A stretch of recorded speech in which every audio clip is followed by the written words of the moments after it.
Welcome into the Locked On Knicks podcast. Today on Locked On Knicks, we're going to give you the latest on OG Anunoby and Julius Randle and what it means for the Knicks' fate this season. No big deal. Let's get into it right now on Locked On Knicks. You are Locked On Knicks, your daily New York Knicks podcast, part of the Locked On Podcast Network, your team every day.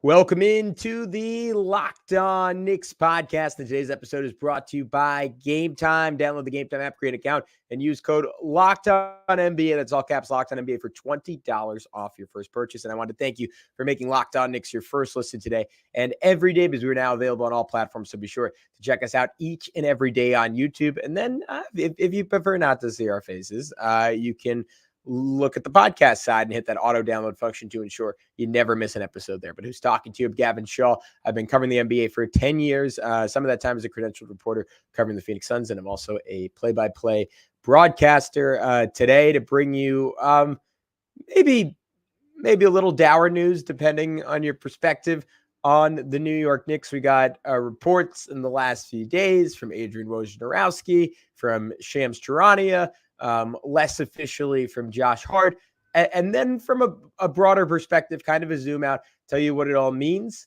A little bit of positivity, admiring how this team has kept it together without those guys, and who they're ultimately going to face in the playoffs, and what it looks like depending on who's in and who's out. So without further ado, let's get into all of it.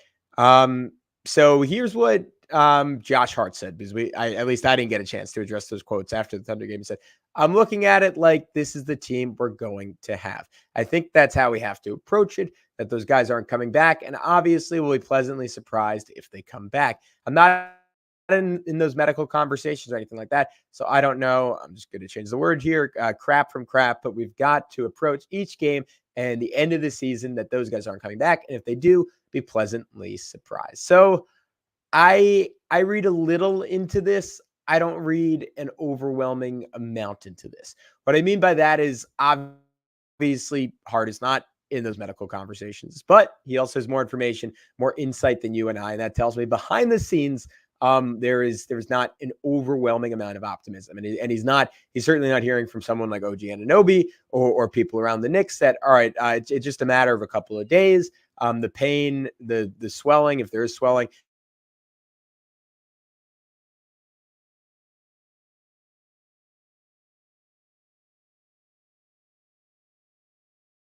for the last couple of games, and there is a substantial medical reason beyond the just not risking re-injury, that he is yet to make contact after progressing to this stage and then stalling out for the last 3 weeks, almost a month now. So that's all negative. I think what's positive is the way I mostly looked at this is that he's just talking mostly about mentality. It's that, hey, we've seen OG come back. He got hurt again. Julius could come back and get hurt again at any point. So even if there was confidence that these guys are going to come back, the Knicks can't relax. And we're going to get into this more as we go along. But since those two have gotten hurt, the Knicks starting five has been the best lineup in basketball by a substantial margin of any lineup in the NBA that's played at least 100 minutes. They do not, I'm going to emphasize this, they do not have anything close to the best talent of any lineup that's played at least 100 minutes. So have they done it? Because they've played extraordinarily hard. They've taken no prisoners. And they've treated this as if this is just the team. And now, like, all right, we have a cushion because we're going to get help. We don't have to perfect this group. We don't have to maximize this group to the nth degree because help is coming around the corner. If that was their mentality, they would not be nearly that good. In fact, I think they would just be a slightly above average lineup instead of being, again, by far the best lineup in basketball. So I think what Josh is talking about is more mental than a reflection necessarily. That's an important distinction on the physical states of OG Anunoby and Julius Randle. At least that was my interpretation on this. I could be way off, and those guys really could both be out for the season. Maybe driving that home a little bit. A couple more things. From Adrian Wojnarowski, he said on NBA Today yesterday, OG Anunoby, I'm told that the Knicks, that elbow, ... they don't want him in and out of the lineup. They want that injury, the inflammation, irritation to go away. that when they bring him back, he can stay back. Big picture of having him healthy, ready, hopefully for the postseason. That doesn't mean he won't come back during the regular season. It's an organization right now that wants to play it safe with Anunoby. What I took away positive from this statement, he said when they bring him back, not if they bring him back. I think that is a key distinction. And the idea that the Knicks want him to be 100% when he does return makes a lot of sense, because I think beyond the fact that it's bad for OG, it's bad for the team, and you are just like staving off the inevitable if you bring him back only to see him go down again. I think the Knicks realize it's a bad look on their end, and they are exhausted. Tom Thibodeau, sure, in particular, is exhausted about being asked about these injuries, and he knows OG comes back, gets hurt again, and that only loops that cycle around. Of course, more importantly, just sort of his long-term physical health, which is more important than this season. And his short-term health is more important than the Knicks getting an ideal seed, because the most important thing is having him as healthy as possible for game one of the playoffs, regardless of who you're playing round one, and maybe even regardless of who you're playing in round two. On Julius Randle, he just said for the Knicks, it's really a wait and see approach. It seems OG Anunoby is more likely than Julius Randle at this point. That is from Shams Charania. He is the he that I am talking about there. That's something we already know, but still kind of interesting to hear. Like, to me, that again paints maybe a somewhat optimistic picture of OG, given what I am about to say. And that is that the Knicks have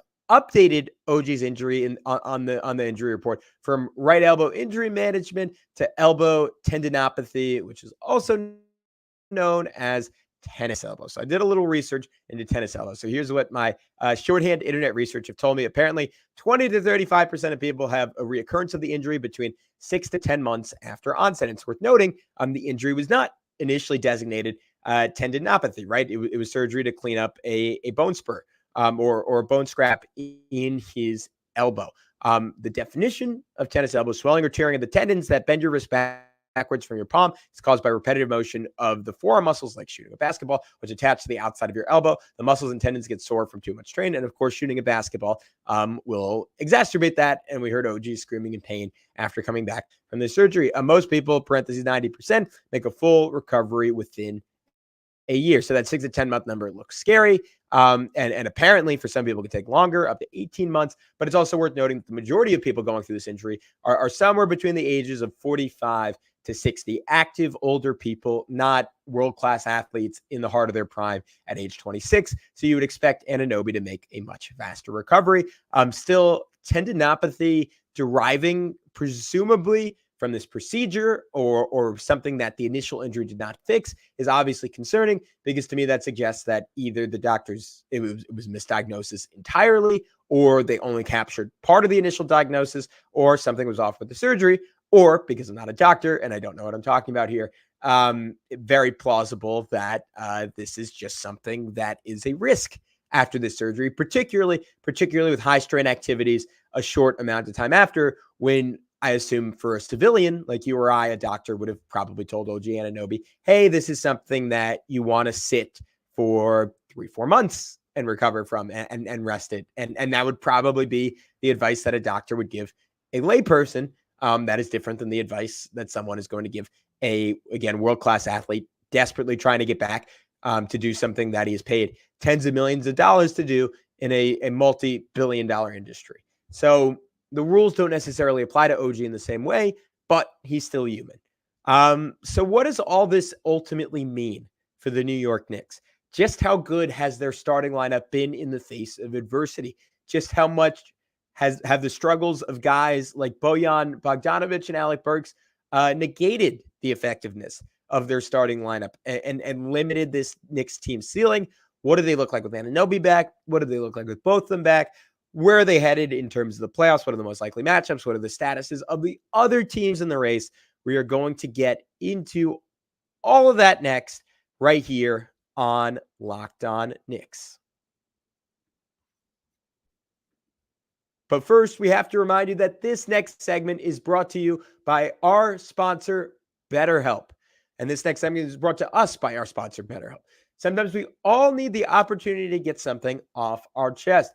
Big or small, certain things can really start to get to you. It's important to let them out, especially as someone who's unbiased on your life. So today, I want to say how I really feel about something. You might even be thinking about the same thing this week. And it is the tragedy of this season. And now it is a sports tragedy. It is not a real life tragedy. So it's important. There's a big part of mental health, keeping things in perspective. But just from my, I'm going to say my sports emotional health, it's devastating. Like, I'm going to be honest. I'll get into it in just a sec. But the Knicks, at times have played as well as any team in basketball has played at their peak all year. Does that necessarily mean they were going to win a championship this year fully healthy? No. Were they the favorites? No. Were they maybe one of the 5 favorites? I kind of think they might have been. And the fact that we might never see that version of this team again is a basketball tragedy. Therapy can be a little different for everyone. Most of us have bigger problems than our favorite sports team. It's important to get things off your chest every once in a while. If you're thinking of starting therapy, give BetterHelp a try. It's entirely online, designed to be flexible and suited to your schedule. You can visit betterhelp.com/LockedOnNBA to get 10% off your first month. That's BetterHelp, HELP.com/LockedOnNBA. All right, so what are the Knicks losing in these guys going down? And should the Knicks just shut them down at this point? Because I've seen that conversation traversing the internet, and I think there's a valid argument for it. Because to me, this is maybe spoiling my grand conclusion here, but I think the best case scenario for the Knicks is they bring these guys back and they're less than 100% and they gut through it, and it exacerbates the recovery timeline, and the Knicks ultimately lose in the second round of the playoffs anyways. Or they bring him back and, like, let's just say they have OG back and he's pretty much healthy, and they bring back Julius Randle and he's not healthy. And it's a lot like last year's playoffs where it's sort of ambiguous as to whether he's ultimately helping or hurting the team. Personally, I think we do see both of them before this season ends. I kind of think they're both going to be out there in some form or fashion. Julius maybe coming off the bench in game 1 of the playoffs. And now maybe that's optimistic. Maybe that's even crazy given everything I just said about where they're at from an injury designation standpoint. Call it a gut instinct. I think we see both of them again. How long do they last? How effective are they? Those are the questions that loom largest in my head, especially because, as I've mentioned a few times now, this team is special, despite the fact that they played now almost half the year without Julius Randle, maybe a little, I'll say about a third of the year without Julius Randle. They have had OG Anunoby for 17 games. They're still top 10 offense.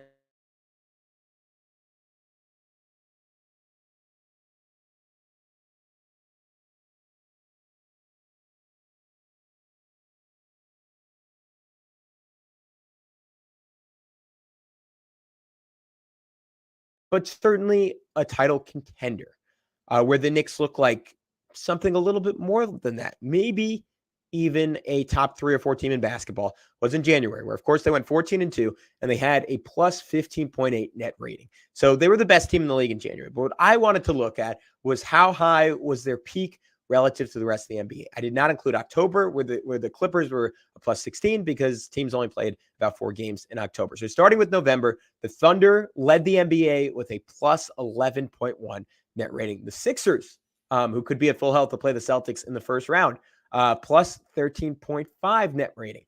In December, they led the entire NBA.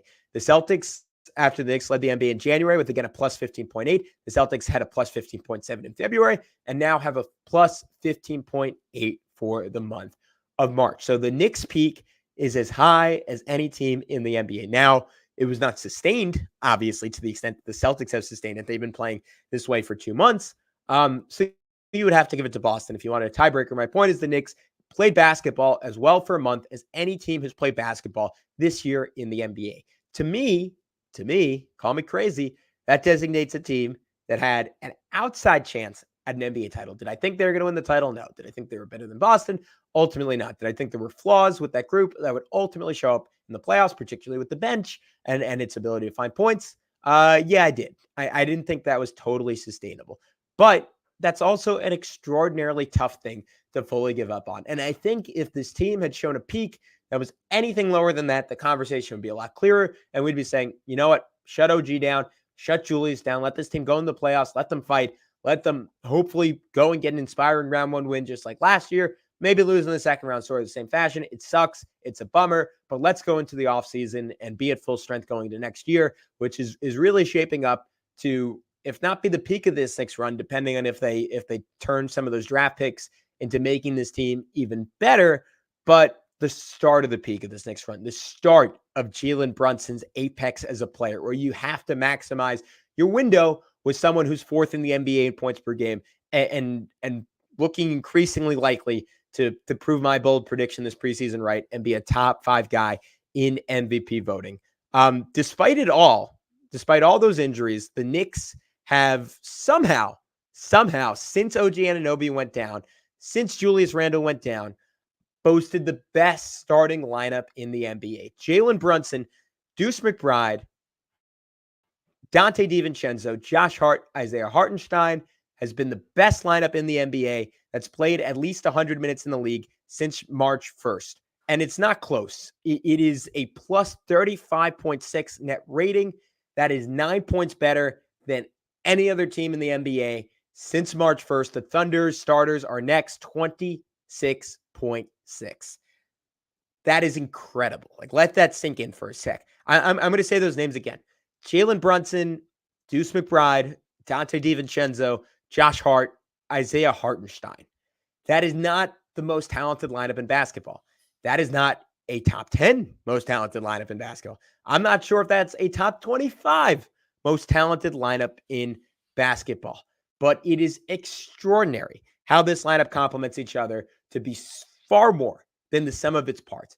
And I just to be objective here, because obviously things have changed a lot this season, I want to go back to 2 years ago and then 1 year ago and look at how these guys were viewed. When Jalen Brunson was signed by the New York Knicks, a lot of people, I posited this myself on the podcast, thought it might have been a slight overpay for what he'd done in the NBA, because we'd seen an extraordinary playoff run and we'd seen him be a super, super effective bench piece for the Dallas Mavericks. Was that worth $110 million? I think we ultimately came to the conclusion, yeah, that was a pretty good bet given the ceiling that he showed in the playoffs.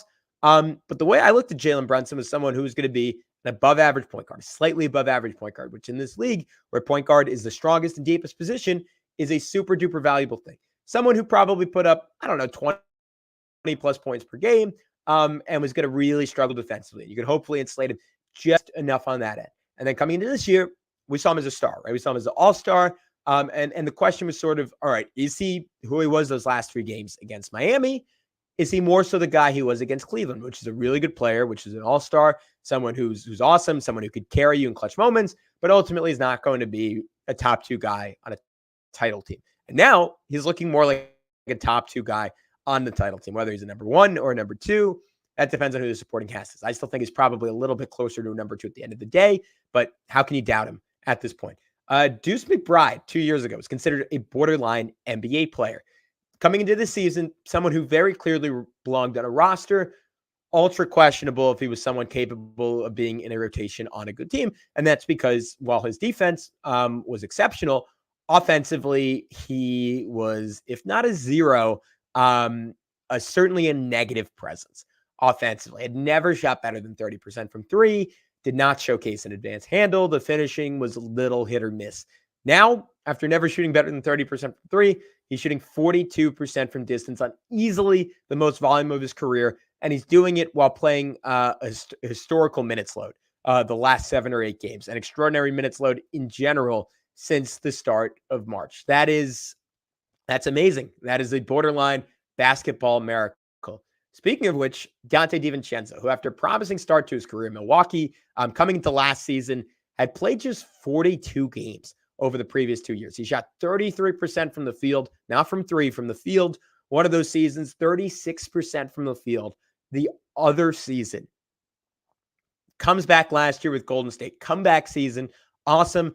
And when the Knicks signed him, we were excited because he was back to being who he was in Milwaukee, which was on a good team, a below average 5th starter, right? Like certainly not a liability, like solid defender. Last year, at least, showed off the chance to be a really, really good shooter. But someone who struggled finishing around the rim, someone who wasn't going to create the bulk of their own offense, wasn't going to really create for others, like a really good player, but someone like we looked at it like, all right, like he's an awesome bench piece for this team. And playing with Josh Hart and Jalen Brunson might make him something better than that. He's turned into one of the best shooters in the league, like a exceptional fourth best player, fifth best player in your starting lineup, like amongst the best in the league at that spot, and just flat out one of the best contracts in basketball. Like him and Deuce, like getting the seasons you have from both those guys has been amazing. Josh Hart, he's been extraordinary, and he's saved this team's butt multiple times. He's the guy who's played probably a little bit more in line with my expectations. The shooting has not been as good as you hoped after last year, at least in his time with the Knicks, shooting over 50% from the field, shooting over 50% from three. He's fallen back to earth in those two, like 42% from the field, 30% from three. But what he's done so well is like, I think he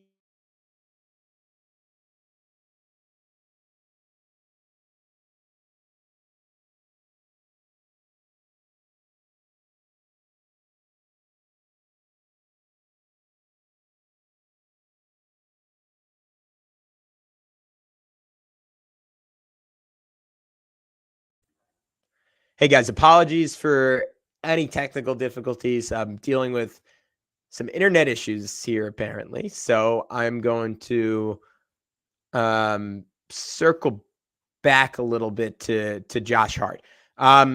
Josh Hart kind of is who he's always been, and a little bit less efficient than he was last year, right? 50% from the field last year, 50% from three last season. Not the same this year. 42% from the field, 30% from three. But he is a case where I think you have to go a little bit beyond the numbers and look to the eye test, which we have so many great numbers at this point. We don't do all that often, but he is the glue that has held this team together. Sans Anunoby, sans Randle, his rebounding, his toughness, his ability. I mean, you look at that lineup, like he at 6'4" is playing power forward. And we were questioning coming into the year, like one of our big questions was, how does that look as a backup? And I think I said before the season started, the issue with trading Obi Toppin was that if Julius Randle goes down, your season is essentially over. And maybe it is in the macro sense that the Knicks probably aren't going to win a championship without Julius Randle this year. But in the sense that I thought they'd totally fall apart and we would be looking at this team as like, all right, like this is a tank year. Let's go get into the lottery. And instead they're the favorites currently to be the third seed in the East with a distant outside shot if they hadn't blown these last two games at being the 2 seed. I mean, that is as much as needs to be said about Josh Hart. And then I want to get into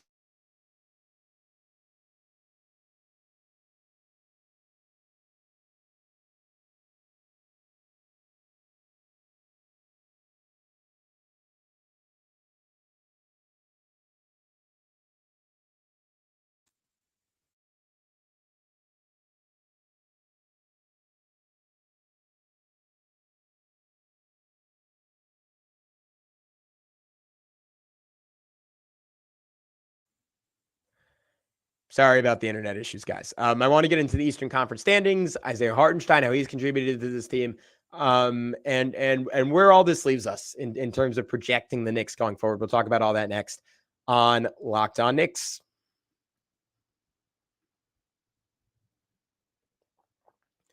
But first, I wanted to tell you guys a little bit about our good friends over at Game Time.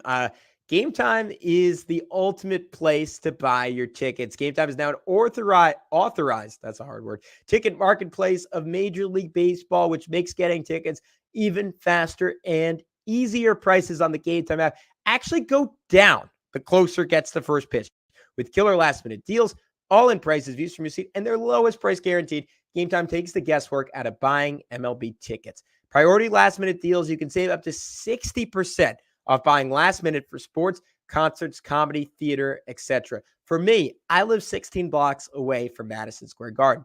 If you're lucky enough to be in the vicinity, that is an extraordinary option because we all know how expensive it can be to go.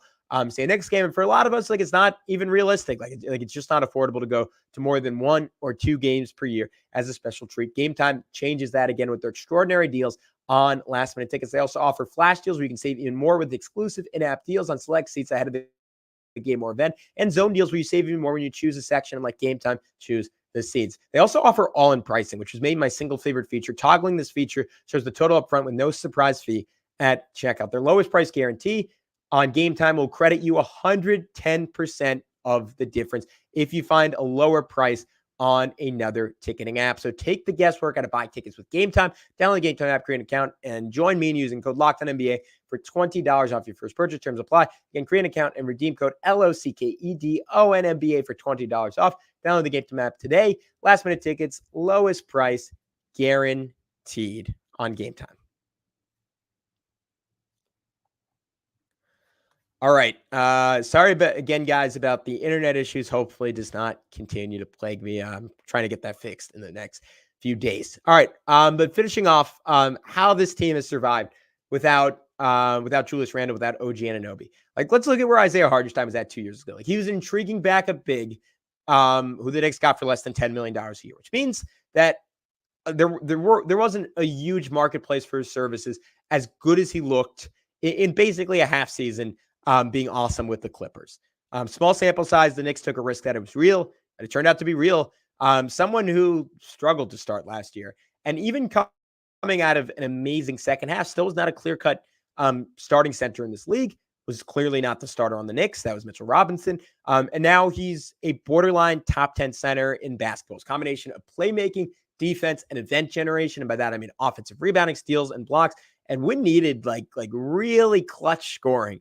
Has cracked open just enough room for this team offensively for Jalen Brunson to look like an MVP and for the Knicks to boast one of the better offenses in basketball without 2 of their 3 best scorers, which is crazy for a team, again, that is not the Phoenix Suns, is not the Boston Celtics, is not the Milwaukee Bucks, is not even the Denver Nuggets, and that they're not insulated with all-star level scoring options. And two of their best go down. One of their only All-NBA guy in the last 5 to 10 years since Carmelo Anthony going down, and yet they've still been a top 10 offense. And that, to me, is, I mean, it's ultimately a testament to Jalen Brunson, but the next guy that's a testament to is Isaiah Hartenstein, who has just cracked open enough doors for this team to find ways to still score the basketball efficiently and has insulated their weak points defensively, which at this point is really only Jalen Brunson. And you know what? Let's give a shout out to Tom Thibodeau while we're at it. A year and a half ago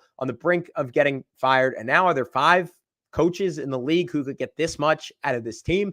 I doubt it. Like, think about where this group would be with David Fizdale or Derek Fisher. Like, I don't know if I think they'd be like an 8 seed or maybe competing for a play-in spot at best. And as much as we've gotten angry with Tom Thibodeau, as much as we've gotten frustrated with Tom Thibodeau, as much as you could scroll through our history and see multiple episodes of us saying that Tom Thibodeau should maybe be fired or should definitely be fired, the guys saved the Knicks this season. And we're like, whenever you're feeling frustrated with the decision that he makes, and I'm there a bunch, you have to look back at where this team was and give Tibbs a whole lot of credit. The bad news from the Knicks postseason hopes that the bench has been horrific. Bogey has a minus 17.3 net rating. Burks has a minus 17.7 net rating. I think at this point it is fair to call that trade a failure, but it has to be noted a low risk failure and one without major downside. Because Quentin Grimes, as much as I love him and as much as I'm still of the opinion the Knicks would be better this season with Quentin Grimes, he has been injured. He has made 4 threes since the trade. He's only played 6 games since the trade. I think he's missed something like his last 17 threes that he took before going down with an injury. So who knows if he would have been healthy enough to contribute this year.